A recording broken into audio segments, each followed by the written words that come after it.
उसकी 1000 भुजाओं में से सारी भुजाओं को समाप्त कर दिया, केवल शेष 4 भुजा रह गई। और भगवान ने कहा देखो मैंने इसको अपना स्वरूप प्रदान किया है, मैं भी चतुर्भुज हूँ और ये भी चतुर्भुजी है। तो इस प्रकार से महाराज अनिरुद्ध ने अपनी बेटी उषा का विवाह, बाणासुर ने अपनी बेटी उषा का विवाह अनिरुद्ध जी के साथ किया। और भगवान शंकर की कृपा से भगवान ने आज उस बाणासुर को क्षमा किया। इस प्रकार से भगवान की अनेक लीलाएं हुई। सुखदेव जी कहते हैं राजन, पांडवों का राजसूय यज्ञ हुआ और उस राजसूय यज्ञ में ये समस्या उत्पन्न हो गई कि प्रथम पूजा किसकी हो। सहदेव जी ने कहा कि प्रथम पूजा कृष्ण की हो। पितामह भीष्म ने उसका समर्थन किया। ऐसा सभा में होता है, कोई व्यक्ति एक नाम प्रस्तावित करता है, दूसरा उसका समर्थन करता है। तो सभा में सहदेव जी ने कहा कि प्रथम पूजा भगवान कृष्ण की होनी चाहिए। पितामह भीष्म ने उसका समर्थन किया। और जब आज भगवान की प्रथम पूजा हुई, उस पूजा को देखकर शिशुपाल से नहीं रहा था। अरे गांव का गैया चराने वाला एक गवार वाला इसकी पूजा कर रहे, इसने हमारा विवाह नहीं होने दिया, बिना दुल्हन के मैं घर आया और इसकी पूजा कर रहे हो, पूजा करने लायक है। क्रोध में आज शिशुपाल ने भगवान को 100 गालियां दी, क्योंकि भगवान ने शिशुपाल की मां को वरदान दिया था कि जब तक 100 अपराध नहीं करेगा तब तक इसको मैं 100 अपराध तक क्षमा करूंगा, उसके ऊपर अपराध करेगा तो मैं इसको दंडित करूंगा। बचपन में ही महाराज शिशुपाल के जो है दांत वगैरह निकल आए और उसी समय इसकी मां को पता लग गया कि इसका बध, इसकी मृत्यु तो भगवान के हाथों होगी। भगवान ने कहा घबराओ नहीं। जब शिशुपाल की मां ने भगवान से प्रार्थना की, भगवान ने कहा वरदान देता हूँ इसको मैं 100 अपराध तक क्षमा करूँ। इस प्रकार से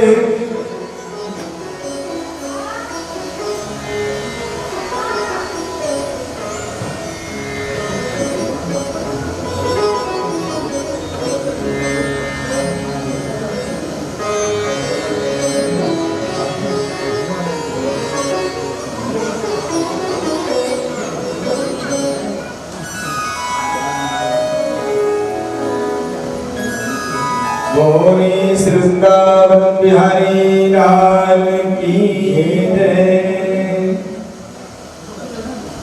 जैसा कि सूचना हमारी ख्याल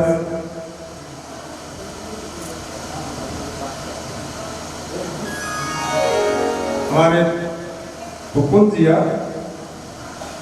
नाम थोड़ा सा मैं कभी भी गलत बोल रहा हूं तो मुझे क्षमा करना।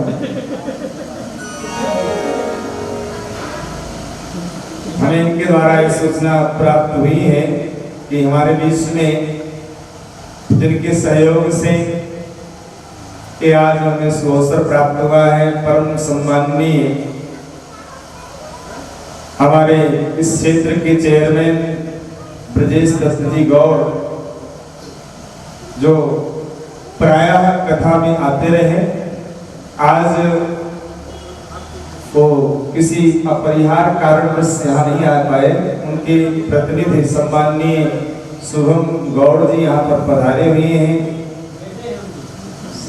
अच्छा भाई, यहाँ पे प्रतिनिधि है तो बेटे भी हैं और आप प्रतिनिधि भी हैं, तो बेटे का कई रोल होता है, ऐसी बात नहीं है। बेटा जब तक 5 साल तक रहता है तब तक बेटे का लालन पालन करना चाहिए। लाले पंच वर्षाण ताड़े भी प्राप्त 16 वर्ष के बाद उसे ध्यान से देखना चाहिए।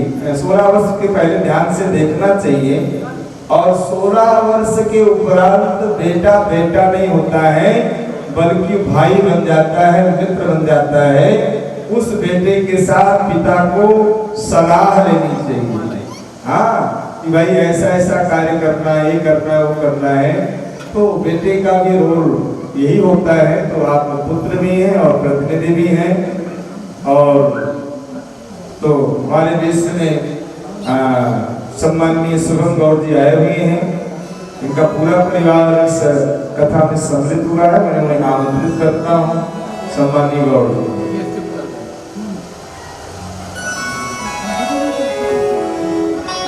शुभम जी की तरफ से व्यास जी का और हमारे सभी संगीत के कलाकारों का सम्मान होगा।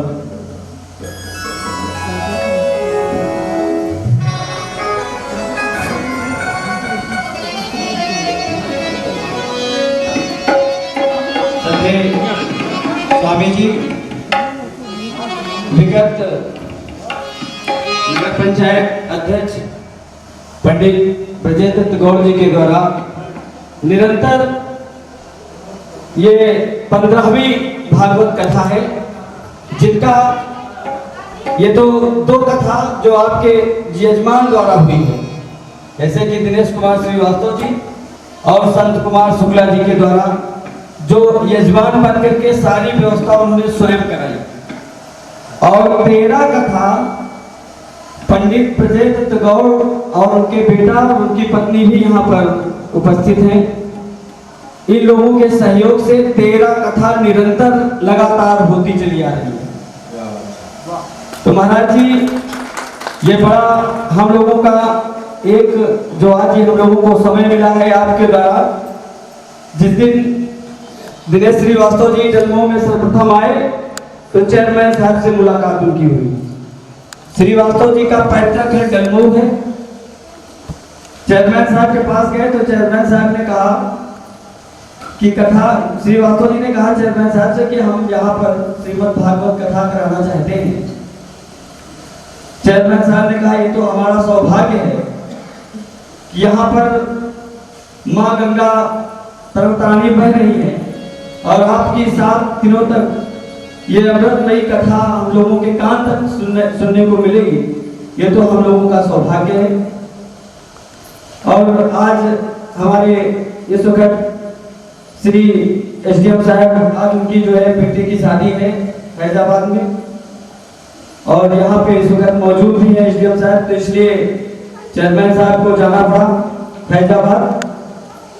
तो बहुत उनको कष्ट था कि हम आज, क्योंकि आप लोगों की कथा तो कभी समाप्त नहीं हो सकती जब तक हम लोगों का जीवन है, जब तक ये युग है, सूर्य चांद है, तब तक कथा चलेगी। लेकिन तुरंत फोन किया दोपहर को कि हुकुम ऐसा होना है और हमारे बेटे शुभम जी मौजूद रहेंगे। तो ये हम लोगों का सौभाग्य है कि उनके प्रतिनिधित्व रूप में काम करते ही हैं। समझ लीजिए कि पुत्र उनके हैं, लेकिन असली पुत्र श्रवण कुमार यही है, जो कि पूरे धर्म कर्म का पूरा परिवार है इनका महाराज जी, जो कि अब समझ लीजिए कि आज का शिक्षित परिवार है। और जो ज्यादा शिक्षित परिवार और बड़ा परिवार हो जाता तो भागवत कथा में बहुत कम समय देते हैं। लेकिन साक्षात प्रमाण है कि उनकी भाभी चेयरमैन साहब की और उनकी पत्नी तथा उनके बेटे परिवार निरंतर किसी कारणवश ना आ पाए, तो हम लोगों का सौभाग्य है। तो महाराज जी, मैं सबसे पहले शुभम जी से आग्रह करूंगा, बबलू पांडे जी से उनके अभिनिमित रहें। साथ में अनुरोध करूंगा रमेश जी से, रमेश श्रीवास्तव जी से, अमरनाथ जी से और अमरेश कुमार श्रीवास्तव जी से अनुरोध करूंगा कि वो भी इस मंच के पास आ जाएं, क्योंकि ये एक अद्भुत क्षण है जो कि हम लोगों के लिए एक सोच का विषय है। जब जब भी हम लोग याद करेंगे तो महाराज जी को ही सिर्फ याद करेंगे कि एक ऐसा समय था कि हम लोगों ने यहाँ पे कथा सुनी और चेयरमैन साहब के पुत्र के द्वारा महाराज जी का सम्मान हो। मैं आग्रह करूंगा पंडित शुभम गौड़ जी से, साथ में बबलू पांडे जी से और हमारे बड़े दादा बड़े भैया अमरनाथ जी से कि वो भी मंच पर जाएं और महाराज जी का पुष्पमाला से उनका सम्मान करें।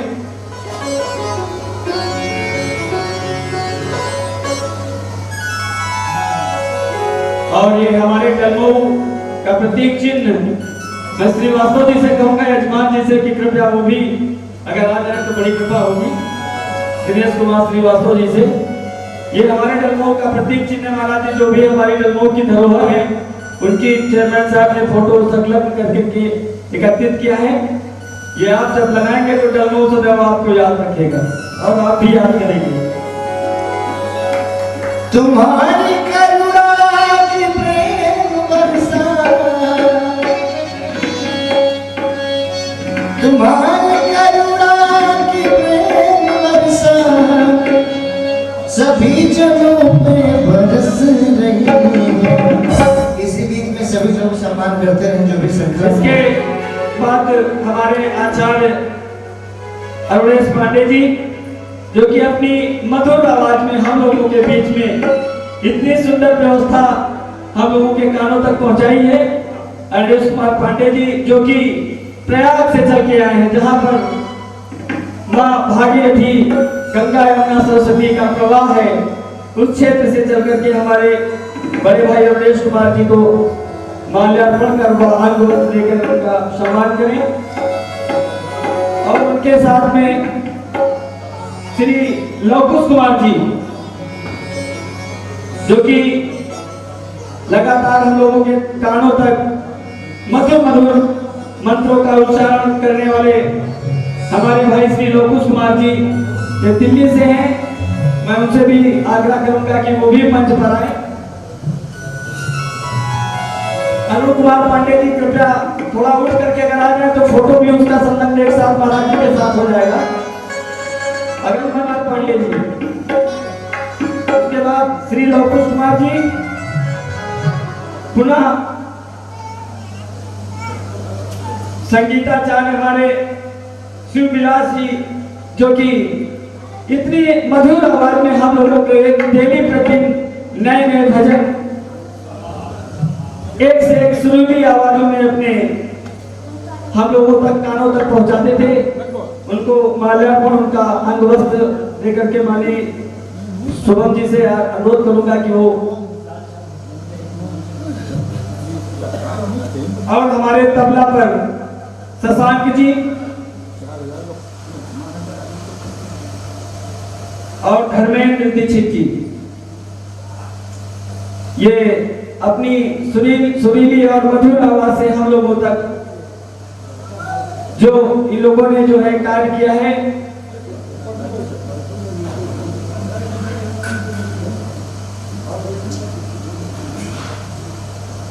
अब मैं अनुरोध करूंगा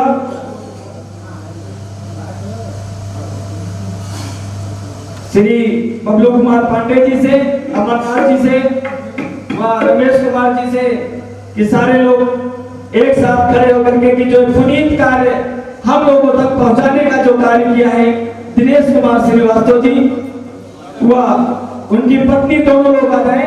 बहुत धन्यवाद इस तरह के पुनीत कार्यों के लिए जो आप लोग। और मैं माँ गंगा जी से, अशोक कुमार जी से भी आग्रह करूंगा केवल करें और इसी तरह के कार्य वो सदैव निरंतर कराते रहे।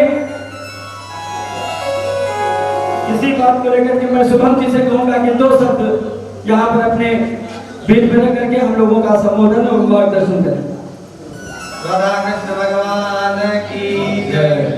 बहुत ही हर्ष की बात है, वंदन व नमन करते हैं हम महाराज जी। हमारा अत्यंत सौभाग्य हम लोगों का कि आप आए और बहुत ही सुंदर कथा हमारे बीच में सुनाई। आपका बहुत बहुत धन्यवाद।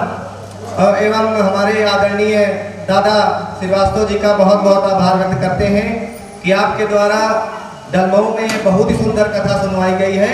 इसके लिए हम सभी आपका आभार व्यक्त करते हैं। सभी श्रोताओं का बहुत बहुत स्वागत है। आप सभी का बहुत बहुत धन्यवाद। जय माँ गंगे, जय श्री राम, जय श्री राम। सभी लोग उसी समय दुर्योधन को क्रोध आया और दुर्योधन ने कहा इसका बदला मैं अवश्य लूंगा। यही महाभारत का मूल कारण बना। महाराज सुखदेव बाबा इस प्रकार से कथा सुना रहे हैं परीक्षित जी को और सुदामा जी का चरित्र सुनाते हैं। लेकिन श्रीमद् भागवत महापुराण में सुदामा जी का कहीं नाम नहीं है।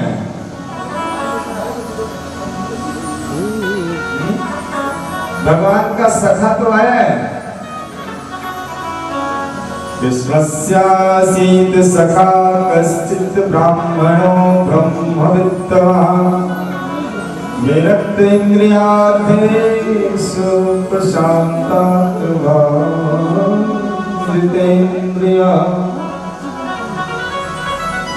भगवान के सखा, लेकिन ब्रह्म वैवर्त पुराण में सुदामा जी का नाम आया है, सुदामा जी के पिता का नाम आया है, सुदामा की मां का भी नाम आया है। लेकिन भागवत महापुराण में सुदामा जी का नाम भागवतकार नहीं लिखा। इतना ही कैसे हैं महाराज,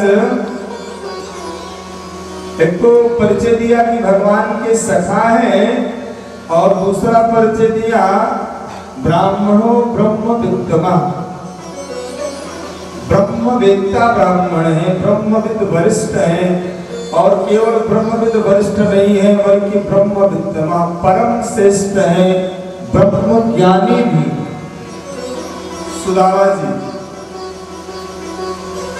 और इंद्रियों के विषय में बिल्कुल विरक्त है, इंद्रियों में किसी प्रकार की आसक्ति नहीं है, जितेंद्रिय और प्रशांतात्मा। ठाकुर जी की प्रार्थना करते ही हम आप कहते हैं शांताकारं भजविषय, लेकिन सुदामा जी के लिए कहा गया शांता में, शांतात्मा में प्रशांतात्मा, बड़ा उपसर्ग लगाया है। क्यों? ठाकुर जी को तो कभी क्रोध आ ही जाता है, क्रोध का ठाकुर जी कभी अभिनय करते भी हैं। भगवान ने जब नरसिंह अवतार धारण किया हिरण्यकश्यप को मारने के लिए, तो ठाकुर जी को नरसिंह अवतार में कितना क्रोध आया कि ब्रह्मा शंकर आदि डर के मारे क्रोध में सामने नहीं आए, लक्ष्मी जी भी महाराज आई और भाग। यद्यप भगवान के चित्त में क्षोभ नहीं है, तो भगवान को तो लीला में क्रोध आ भी जाता है, लेकिन महाराज सुदामा जी ऐसे हैं जिन्हें क्रोध नहीं आता है, प्रशांत आत्मा, बिल्कुल शांत। इसमें विरक्त सुदामा जी के विषय में जो आज एक भ्रांति है, जो आज हमारे कुछ लोग कहते हैं कि सुदामा जी भिक्षा मांगते थे और सुदामा जी की झांकी निकालते हैं, बहुत ही गलत है। कभी भी भागवत महापुराण में सुदामा जी की झांकी नहीं निकालनी चाहिए। कैसे कैसे सुदामा जी का मजाक उड़ाते हैं। तो सुदामा जी मांगने नहीं गए और उन सुदामा जी को मांगते हुए झांकी निकालते हैं। इसलिए सुदामा जी कभी भिक्षा यापन करने के लिए नहीं गए। सुदामा जी आकाश वृत्ति से रहते थे। आकाश वृत्ति का मतलब जो अपने आप आ गया। किसी ने अमावस पूर्णिमा संक्रांति को ब्राह्मण होने के नाते कुछ दे दिया, कभी कभार कुछ आ गया, तो उसे ठाकुर जी की कृपा मान करके सुदामा जी उसे ठाकुर जी का एक प्रसाद मानकर स्वीकार करते थे। और कभी नहीं आया 10 दिन 15 दिन महीनों, तो वैसे ही जीवन व्यतीत करते थे। महाराज कभी सुदामा जी ने भिक्षा नहीं मांगी, और आज हम सुदामा के नाम पर कथाओं में क्या क्या मांगते हैं, बिल्कुल गलत। आज कथा का रूप कितना बदल गया है। हम झांकियां निकालते हैं सुदामा जी की, कदार की झांकी नहीं निकालते, केवल किसी कमाई हो जाए। लेकिन अपनी तत्कालीन कमाई आप देख रहे हो, लेकिन अपनी संस्कृति को कितना दूषित कर रहे हैं। इसलिए महाराज सुदामा जी कभी भिक्षा यापन के लिए कहीं नहीं, जो भी आकाश वृत्ति से कभी कभार मिल जाता है उसी से महाराज जीवन व्यतीत करते हैं। इसलिए सुदामा जी के लिए कहीं भी दरिद्र शब्द नहीं आया है। पंडित जी, दरिद्र शब्द नहीं लिखा है। दरिद्र किसे कहा जाता है? जिसके पास पैसे नहीं, वो दरिद्र नहीं है। ध्यान से सुनिएगा। को दरिद्रो, कौन दरिद्र है? यह असंतुष्ट, जो जीवन में असंतुष्ट है वो दरिद्र है। जिसके पास बहुत कुछ होते हुए भी संतुष्टि नहीं है, सही अर्थों वो दरिद्र है। इसलिए कुछ भी नहीं है, लेकिन सुदामा जी संतुष्ट है। एक दिन पत्नी को किसी से ज्ञात हुआ कि हमारे पतिदेव के मित्र हैं द्वारिकाधीश महाराज। पत्नी सुशीला ने एक दिन सुदामा जी से कहा कि मैंने सुना है आपके बचपन के सखा हैं द्वारिकाधीश, मेरी इच्छा है कि आप उनके पास जाओ कुछ मांगने के लिए। आज सुदामा जी से महाराज सुशीला ने कहा कि आप जाओ, मैंने सुना है कि वो बहुत ब्राह्मण भक्त भी है, और आप जाओगे तो आपको खाली नहीं लौटाएंगे, आपको इतना देंगे कि जीवन भर की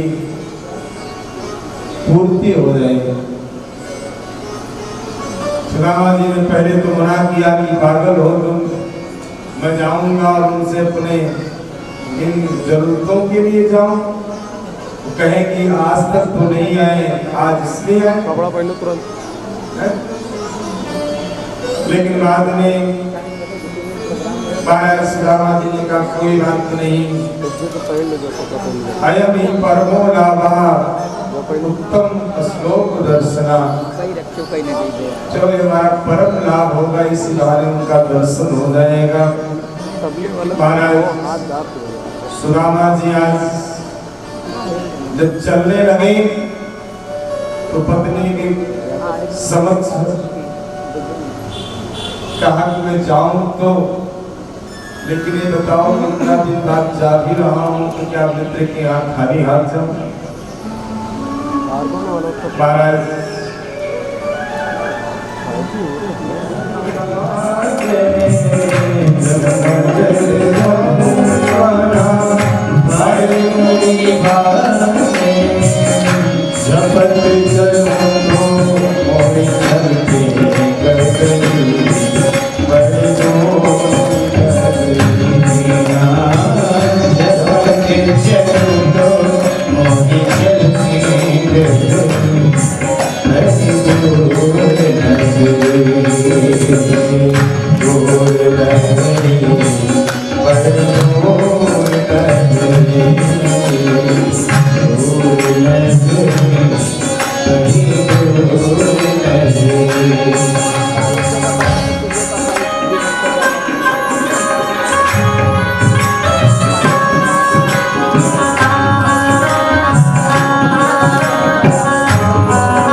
बढ़िया है यार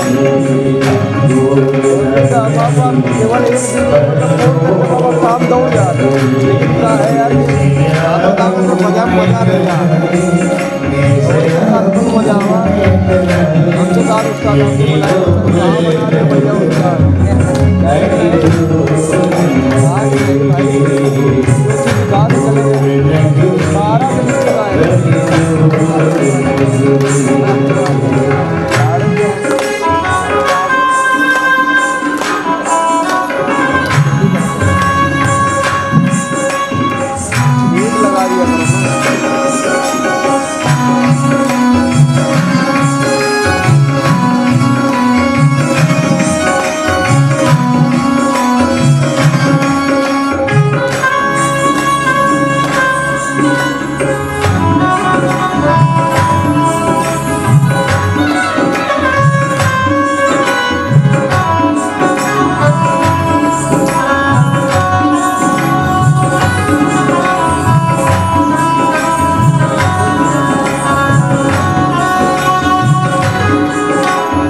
सुदामा जी चलते चलते थक गए, सोचते थोड़ा विश्राम कर लूं, और जैसे विश्राम करने लगे नींद आई। 10 बजे खुली आँख खुली तो अपने आप को महाराज अरे जुगाड़ बोलेंगे लोग तुम्हारा आवाज देख रहे कि मैं कहाँ पहुँच गया। रास्ते में पथिक मिला, उस पथिक से महाराज सुदामा जी कहते भैया मुझे द्वारिका जाना है, आप जरा बताओ कैसे जाऊं मैं। उसने कहा महाराज द्वारिका में ही आप पहुंच चुके हो। द्वारिका में हूँ, बोले हाँ द्वारिका में। कहाँ जाना है आप?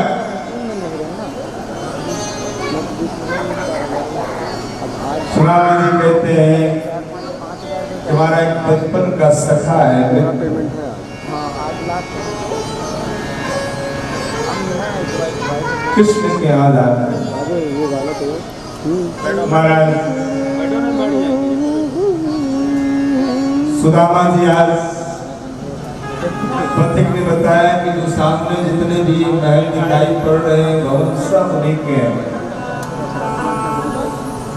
सब भगवान कृष्ण के ही हैं, जिसके विषय में आप पूछ रहे हैं। सुदामा जी सोच रहे हैं कि पता नहीं किस महल में हमारा कन्हैया मिलेगा। भागवत के अनुसार तो सीधे सीधे सुदामा जी अंतःपुर में पहुंच गए, लेकिन नरोत्तम दास जी ने बहुत सुंदर लिखा है। आज द्वारपाल दिखाई पड़ा कोई काम हो तो बताओ यार और उस द्वारपाल से सुदामा जी ने भाई जागरण का काम है महाराज 18 जनवरी पूछा है भगवान के विषय में कि मैं भगवान से मिलना चाहता हूँ कृष्ण से। आज उस द्वारपाल ने देखा महाराज तो सोचने लगा कि भगवान से मिलने के लिए तो बहुत सारे लोग आते हैं, लेकिन आज एक विचित्र व्यक्ति और अपने आप को भगवान का मित्र बता रहा है। आज उस द्वारपाल ने सुदामा जी को दरवाजे पर रोक दिया और कहा कि मैं अभी अभी पूछ कर आता हूँ, गया हो शीश पगान जगान तन में प्रभु जाने को आई बसे कहीं ग्राम धोती फटी सिकटी दुपटी और पायन पानी द्वार खड़े तुझ दुर्बल रहो सती सो वसुधार मेरा ऊंचत दीन दयाल को धाम बतावत आपने नाम सुरा। ऊंचत दीन दयाली को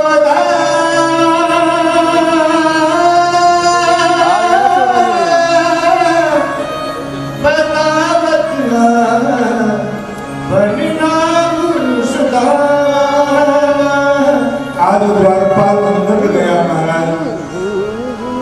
जैसे ही महाराज बताया कि सुदामा मिलने के लिए आए हैं, आपसे आपके मित्र हैं, ऐसा उनका परिचय है, पटी पटी धोती है महाराज। इस प्रकार से पैर में धोतियां भी नहीं है। जैसे ही महाराज भगवान ने सुदामा का परिचय सुना, भगवान तुरंत अपने सिंहासन से कूद पड़े और सुदामा सुदामा सुदामा पुकारते हुए भगवान दरवाजे तक आए। भगवान के जितने सभासद हैं महाराज परेशान हो गए कि आज तक तो इनके पास बड़ी बड़ी विभूतियां मिलने के लिए आती नहीं, ब्रह्मा आदि मिलने के लिए आते रहे, लेकिन आज तक भगवान इस नजार से इतनी व्याकुलता से किसी के मिलने के लिए नहीं गए। कपड़े पहन ले भाई। भगवान तुरंत गए, सुदामा जी को अपने हाथ छाती से लगा लिया और लेकर आए महाराज। सुदामा जी आज पीताम्बर से अपने ठाकुर जी सुदामा जी के पैर की धूली को डाल रहे। बार बार सुदामा जी मना करते हैं, नहीं कन्हैया ऐसा मत कर, और भगवान अपनी पीताम्बर बार बार धूल को झाड़ते। आज जब उन कांटों पर भगवान की अंगुली जाती है तो सुदामा जी उचक जाते। नहीं नहीं कन्हैया, कहाँ आपके कोमल हाथ और कहाँ मेरे कठोर पैर, तुम्हें कष्ट होगा। वो ब्लीच है ना, बार बार सेक्शन लगा ना भगवान उनके पैरों को छूते हैं, कांटों को निकालने का प्रयास करते हैं। उसी समय रुक्मणी जी ने कहा कि यदि आपका आदेश हो तो मैं जल लेकर आऊं। कन्हैया ने कहा आप जल लेकर आओ, मैं इनके चरणों को धुलूंगा। लेकिन नरोत्तम दास जी का पद बड़ा सुंदर संकेत देता है। आज इधर रुक्मणी जी जल लाने के लिए गई और भगवान ने अपने आंसुओं की धारा से याद महाराज सुदामा जी के चरणों को धो दिया। ऐसे बिहार सो पग कंटक जान लगे भूमि जोए हाय महाकृपा सखा तुम आए तैन कितने दिन हो देखी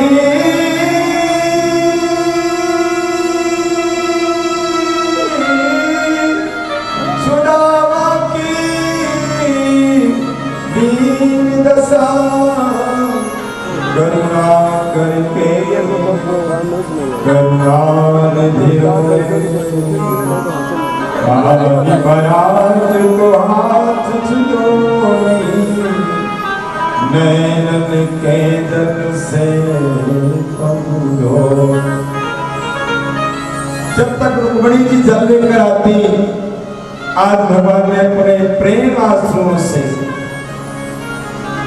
सुदामा जी के चरणों को धो दिया।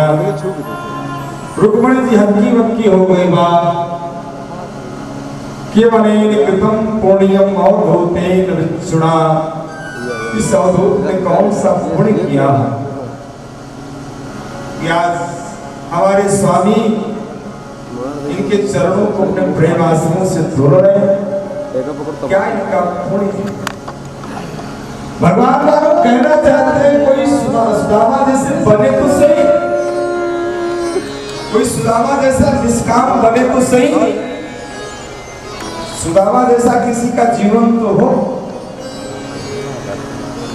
और भगवान तो एकादश स्कंद में कहते हैं ऐसे भक्त जिनकी कोई कामना नहीं होती है, मैं ऐसे भक्तों की चरण धूलि को अपने सिर पर धारण करता हूं। उद्धव जी से भगवान एकादश स्कंद में संकेत कर शर्त है कि बस उसकी कोई कामना न।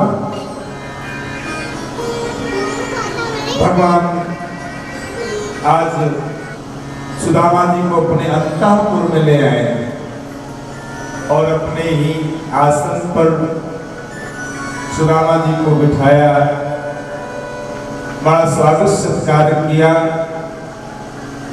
और भगवान ने पूछ लिया मित्र आज बहुत दिन बाद मिले हो, तो बताओ कि आपका विवाह भी हुआ क्यों नहीं? सुदामा जी ने कहा नहीं विवाह तो हो गया, बहुत सुंदर पत्नी मिली है। और बताऊं मित्र आज यदि मैं आपके पास आया हूं तो उन्हीं ने मुझे आपके पास भेजा। अच्छा, उन्होंने मुझे मेरे पास भेजा। हाँ, मैं वैसे आने वाला नहीं था, उन्हीं ने आपके पास मुझे भेजा। भगवान कहने लगे फिर उन्होंने यदि मेरे पास भेजा है आपको तो उन्होंने कुछ दिया भी होगा मेरे लिए। ऐसा तो नहीं है, जो भाभी ने आपको भेजा है तो कुछ तो दिया होगा। और जैसे कहा कि कुछ दिया होगा तब तक सुदामा जी अपने आप को महाराज औचक्के से हो गए और सुधारने लगे। नहीं बस भेज तो दिया, नहीं तो कुछ लाया। भगवान कहने लगे नहीं लाए तो बोले नहीं कुछ नहीं, क्योंकि सुदामा जी सोच रहे हैं कि मैं वो चावल वो चिवड़ा जो वस्त्र खंड लिपटा हुआ कहाँ है, द्वारिका देश कहाँ हमारा वो चिवड़ा। भगवान ने बात और छेड़ दी कि मित्र याद है कि जब हम तुम दोनों संदीपन ऋषि के आश्रम में रहते थे एक दिन हम दोनों संविधान आने के लिए गए, खूब बरसात हुई, रात्रि में हम दोनों रास्ता भटकते हैं। गुरुजी कितना परेशान याद है। और हम दोनों आए थे किस प्रकार से गुरुजी हम दोनों से मिले। भगवान कहते हैं आज जो कुछ है वो सब गुरुजी की कृपा से ही है। हमें जीवन में जो मिला है सब गुरुजी की कृपा से ही मिला है। सुदामा जी ने कहा हाँ हाँ बात आपकी बिल्कुल सत्य है महाराज।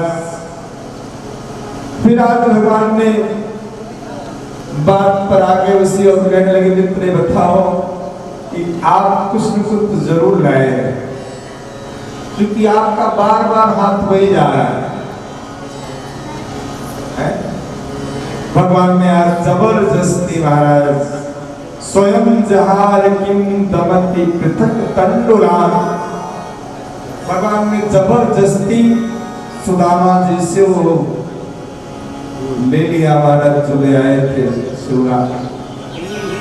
और तुरंत भगवान ने पोटली खोली और एक मुट्ठी भगवान ने अपने मुंह में डाला और भगवान ने एक मुट्ठी उस चिवरा के बदले में एक लोक का साम्राज्य भगवान ने सुदामा जी को दे दिया। दूसरी मुट्ठी जब लिया तो रुक्मणी जी ने आज भगवान का हाथ पकड़ लिया। क्यों पकड़ लिया? कारण क्या है? ये लोग कहते हैं कि भगवान का पेट खराब हो जाए इसलिए। भगवान का पेट खराब हो, भगवान तो कहते हैं पत्रम पुष्पम फलम तो यम योग में भक्त्या प्रयच्छति। मेरा भक्त जो मुझे पत्र पुष्प फल देता है मैं उसे सब स्वीकार करता हूँ। तो भगवान को कितने सारे भक्त भोग लगाते हैं, क्या भगवान का पेट खराब हो? नहीं। इसलिए रुक्मणी जी ने हाथ पकड़ लिया कि आप अकेले ही प्रसाद को प्राप्त न करो, हमें भी दो, हम भी इस प्रसाद को प्राप्त करेंगे। इसलिए महात्माओं की बड़ी सुंदर कहावत है, कोई चीज अकेले नहीं खाना चाहिए। रुक्मणी जी मानो कह रही भगवान से कि आप अकेले मत खाओ, हमें भी दो। इसलिए कोई चीज अकेले न खाओ। कहते बांट के खाए वैकुंठ ही जाए, बांट के खाए वैकुंठ ही जाए और अकेले खाए नरक मान जाए। कोई चीज अकेले नहीं खाना, उसको वितरित करके खाया जाए। इसलिए आज रुक्मणी जी कह रही आप अकेले मत खाओ, मुझे भी तो इसलिए हाथ पकड़ लिया। और इसका एक कारण ये भी है, रुक्मणी जी मानो कहना चाहते सब इन्हीं को दे दो कि हमारे पास भी कुछ रहेगा। इसलिए आज रुक्मणी जी ने हाथ पकड़ लिया भगवान का और भगवान ने आज कह दिया मानो संकेत से कि सुदामा जी अब चिंता मत करो,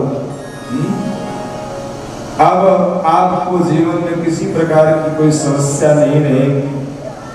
भगवान ने कैसे सुदामा जी को दे दिया, संकेत से भले ही बता दिया लेकिन सुदामा जी को पता नहीं लगा, क्योंकि भगवान तो ऐसे ही देते हैं।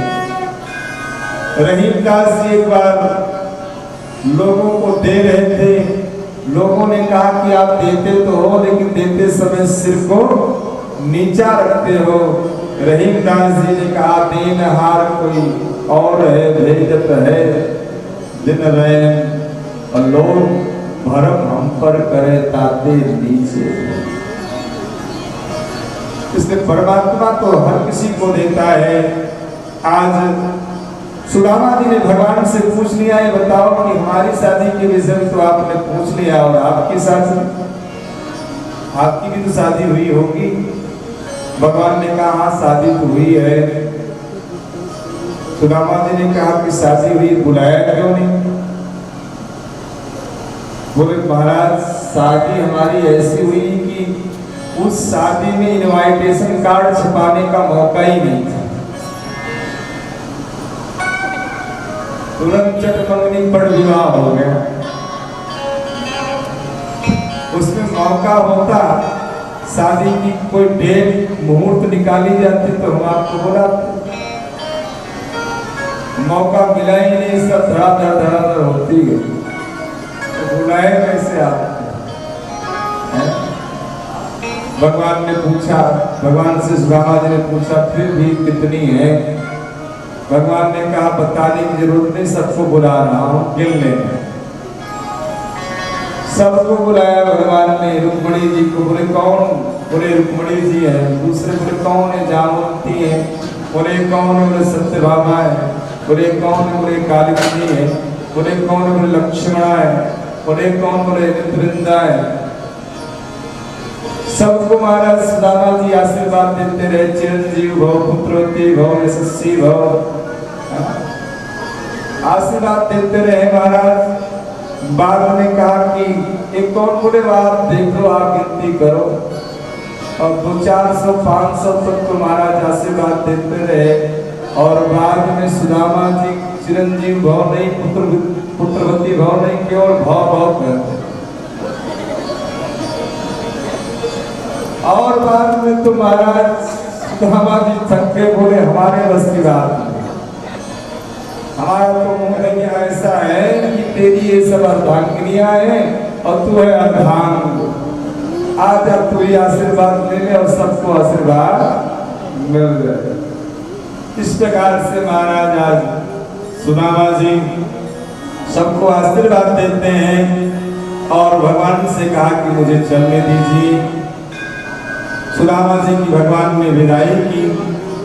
रास्ते में सुदामा जी सोचते हुए जा रहे हैं, क्वाहं दरिद्रा पापिया क्वा कृष्णा श्रीनिकेतनः ब्रह्मबन्धुरविति स्माहं बाहुभ्यां परिरमिता। सुदामा जी सोचते हुए जा रहे हैं, कहा मैं दरिद्र ब्राह्मण, पापी ब्राह्मण, और कहा भगवान द्वारिकाधीश, लेकिन मुझ दीनहीन का, मुझ पतित का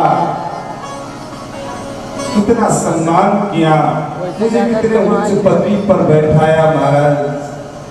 रास्ते में सोचते सोचते आज सुदामा जी अपने नगरी में आए। और जब नगरी में आए महाराज तो अपने नगरी को भूल गए।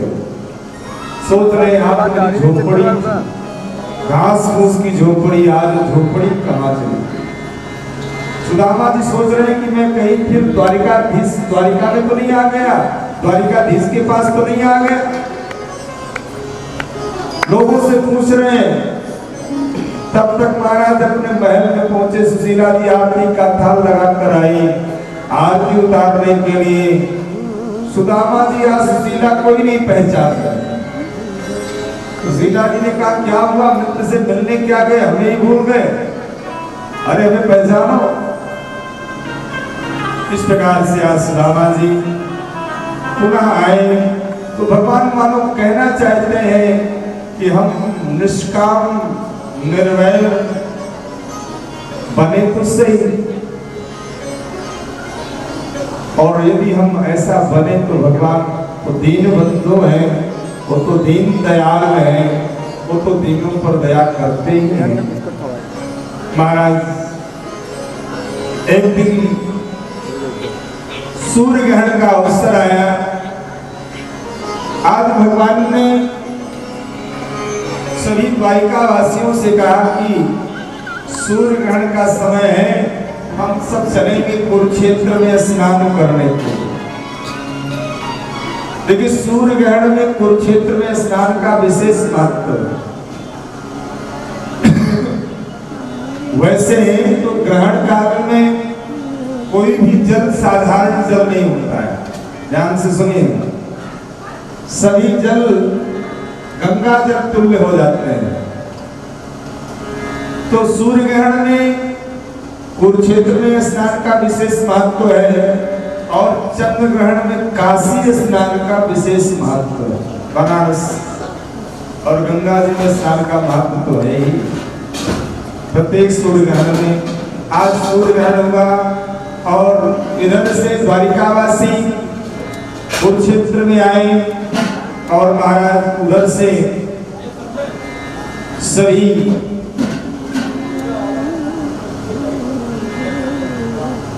पांडव युधिष्ठिर आदि वो भी कुरुक्षेत्र में आए और सारे ब्रजवासी नंद बाबा आदि वो भी कुरुक्षेत्र में आए। इधर महाराज सबसे मुलाकात हुई और भगवान ने आज उन गोपियों को समझाया।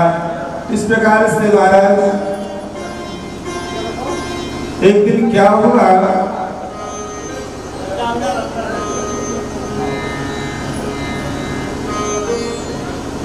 द्वारिका में संतों का आगमन हुआ।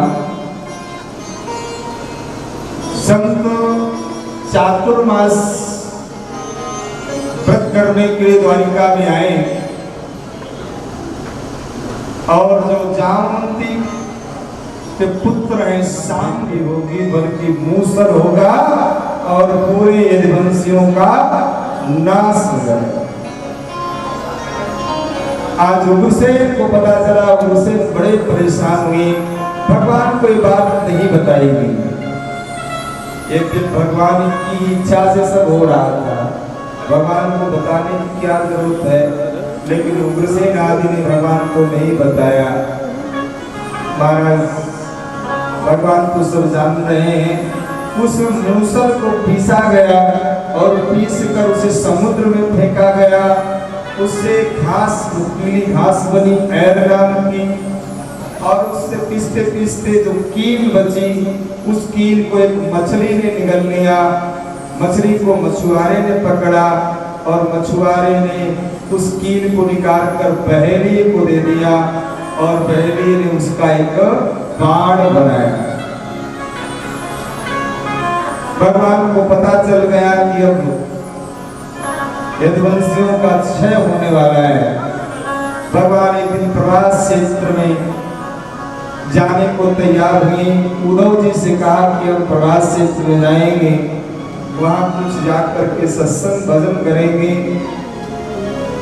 महाराज उद्धव जी ने कहा कि नहीं, आप मुझे छोड़कर मत जाओ, क्योंकि उद्धव जी जान गए कि भगवान अपनी लीला का श्रवण करना चाहते हैं। महाराज तुरंत उद्धव जी भगवान से शरणागत हुए और कहा कि नहीं नहीं, मैं आपको छोड़ नहीं सकता हूँ, आप मुझे छोड़ कर न जाएं। भगवान ने उसी समय उद्धव को वैराग्य का उपदेश दिया और अपनी चरण पादुका उद्धव जी को भगवान ने प्रदान की और कहा जाओ तुम बद्रीनाथ धाम में भजन करो। उद्धव जी इस प्रकार से भगवान को प्रणाम करके बद्रीनाथ धाम को प्रस्थान करते हैं। भगवान प्रवास क्षेत्र में पहुंचे और वहां पर आज सभी यदुवंशियों ने मदिरा पान किया। मैं निवेदन आपके बीच में करूं, बड़े ध्यान से सुनिएगा। मदिरा पान बहुत बड़ा पाप है। मांस खाने से भी बढ़कर मदिरा पान। सभी यदुवंशियों ने मदिरा पान किया और आपस में लड़ने लगे। भगवान यदुवंशियों को समझाते हैं तो आज यदुवंशी भगवान पर ही झपट पड़ता है। 56 करोड़ यदुवंशी भगवान के देखते देखते सब काल के गाल में समाहित हो गए। आज भगवान एक वृक्ष की छांव में, पीपल वृक्ष की छांव में बैठ गए और उसी समय बहेलिए ने भगवान के ऊपर भगवान को मृग समझकर, हिरण समझकर भगवान पर बाण चला दिया। बाद में पता चला उस बहेलिए को, तो भगवान से क्षमा याचना करने लगा। भगवान ने कहा कोई बात नहीं, ये सब तो मेरी इच्छा से ऐसा हुआ है, तू जा स्वर्ग में जाकर के निवास कर। भगवान ने उस बाण को स्वीकार किया और उस बहेलिए को स्वर्ग में भेजा। तत्पश्चात भगवान ने अपने सारथी को बुलाया और कहा जाकर के द्वारिका में घोषणा कर दो कि आज के 7वें दिन द्वारिका समुद्र में समा जाए। भगवान आज आकाश में देवता भगवान का इंतजार कर रहे थे कि चलिए प्रभु पधारिए। सुखदेव जी कहते हैं राजन, जैसे अचानक बिजली सी गायब हो जाती है, वैसे ही भगवान का उस प्रकाशमान स्वरूप वहां से गायब हो गया, अंतर्धान हुआ। और वही भगवान का जो तेज है वो श्रीमद् भागवत महापुराण में समाहित हो गया। भागवत महापुराण भगवान का ही स्वरूप कहते हैं। यम वांगमयी मूर्ति प्रत्यक्षा वर्तते हरि। तो भगवान का अवतार श्रीमद् भागवत महापुराण में समाहित हुआ। सुखदेव जी ने कहा कि परीक्षित, अब तेरा शरीर नष्ट होगा, तेरा विनाश तो किसी काल में होने वाला नहीं है। परीक्षित जी गदगद हो गए। परीक्षित जी ने कहा कि आपने मुझे भागवत महापुराण सुना करके गदगद कर दिया, मेरा स्वरूप आपने मुझे दिखा दिया। परीक्षित जी कह रहे हैं कि मुझे तक्षक नाग डसेगा, इसका मुझे डर नहीं लग रहा है। सुखदेव जी प्रसन्न हुई, वहां से सुखदेव जी अंतर्धान हुई। आज तक्षक नाग आया और जैसे ही तक्षक नाग आया परीक्षित जी को काटा और परीक्षित जी का शरीर भस्म हो गया।